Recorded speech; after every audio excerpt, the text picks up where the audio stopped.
کہ آپ جانتے ہیں دور ابراہیمی کے بعد جب بت پرستی تقریباً ختم ہو چکی تھی تو دوبارہ کیسے شروع ہوئی؟ مکہ میں پہلا بت کس نے رکھا اور اس شخص کا نام اور اس بت کا نام کیا تھا؟ کیا آپ کو یہ بھی پتہ ہے سرزمین کعبہ میں عمارتوں کا رواج کیسے شروع ہوا؟ اگر آپ کو ان سوالوں کا جواب نہیں پتہ تو ہم اس ویڈیو میں آپ کو بتائیں گے۔ اصل میں ابراہیم علیہ السلام سے عربوں کو بہت محبت اور عقیدت تھی۔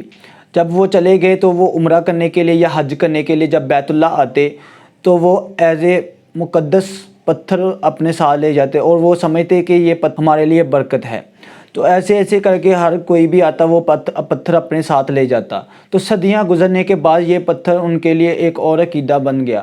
وہ آہستہ آہستہ اس کو برکت ماننے لگے، اس کو یہ حاجت روا ماننے لگے۔ کوئی بھی ایک اچھا پتھر ہوتا وہ مکہ سے لے کے جاتے اور جہاں پر وہ دور دراز جاتے تھے وہاں پر رکھ کے اس کا طواف کرتے، اس کی عبادت کرتے اور اسی سے دعائیں مانگتے۔ ان کا یہ ماننا تھا کہ یہ ہمارے وسیلہ ہیں اور یہ ہمیں رب سے ملاتے ہیں۔ چونکہ حضرت ابراہیم علیہ السلام نے بہت زیادہ محنت کی توحید کو پھیلانے کے لیے اور آہستہ آہستہ لوگوں نے محبت کے عقیدے میں آ کر اس کی بت پرستی دوبارہ سے شروع ہوگی۔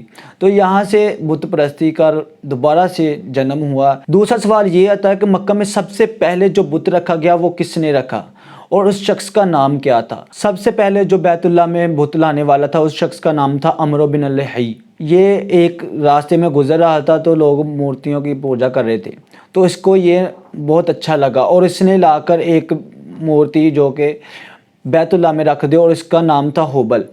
یہ ہبل کے نام سے مشہور تھا، یہ سب سے طاقتور اس کو مانتے تھے لوگ بیت اللہ کے، جو بھی جتنے بھی بت پڑے تھے اس سے سب میں سے زیادہ اس کو مانتے تھے۔ اور بعد میں کافی سارے بت آنے لگے، ہر قبیلے کا اپنا اپنا ایک بت ہوتا تھا اور ہر قبیلے کے لوگ اس کو جا کے پوجا کرتے تھے اور ان کی عبادت کرتے تھے اور یہ سمجھتے تھے کہ یہی ہمارا مشکل کشا ہے اور یہی ہمارا حاجت روا ہے۔ مکہ میں نہ جانے کتنے انقلاب آئے اور گزر گئے، نہ جانے کتنی نسلیں آئی اور مٹ گئیں اور نہ جانے کتنی قومیں حکمران ہوئی اور بے دخل ہو گئیں، یہاں تک کہ باغ ڈور کسا کے ہاتھ میں آئی۔ یہ کلاب کے بیٹے تھے اور اسماعیل خاندان سے تھے۔ قریشی رشتہ داروں اور عزیزوں نے بھی ساتھ دیا، ہر طرح سے ان سے تعاون کیا۔ مکہ میں اب تک خیمے ہی خیمے تھے، عمارتوں کا نام و نشان نہ تھا۔ کسی میں یہ ہمت نہ تھی کہ سرزمین کعبہ میں کوئی گھر تعمیر کرے یا کوئی اور عمارت بنوائے جو بیت اللہ سے اونچی ہو۔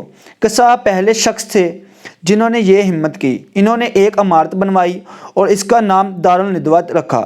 وہاں وہ اشرف مکہ کو جمع کر کے شہری مسائل پر غور کرتے اور اہم معاملات میں ان سے مشورہ لیتے۔ وہیں پر مقدمات کے فیصلے بھی ہوتے اور شادی بیاہ کے مسائل بھی طے ہوتے۔ پھر قصہ نے قریش کو بھی عمارتیں بنانے کا حکم دیا، چنانچہ انہوں نے کعبہ کے آس پاس اپنے گھر تعمیر کیے، البتہ بیچ میں بہت کافی جگہ چھوڑ دی کہ حاجی آئیں تو طواف وغیرہ میں کوئی زحمت نہ ہو۔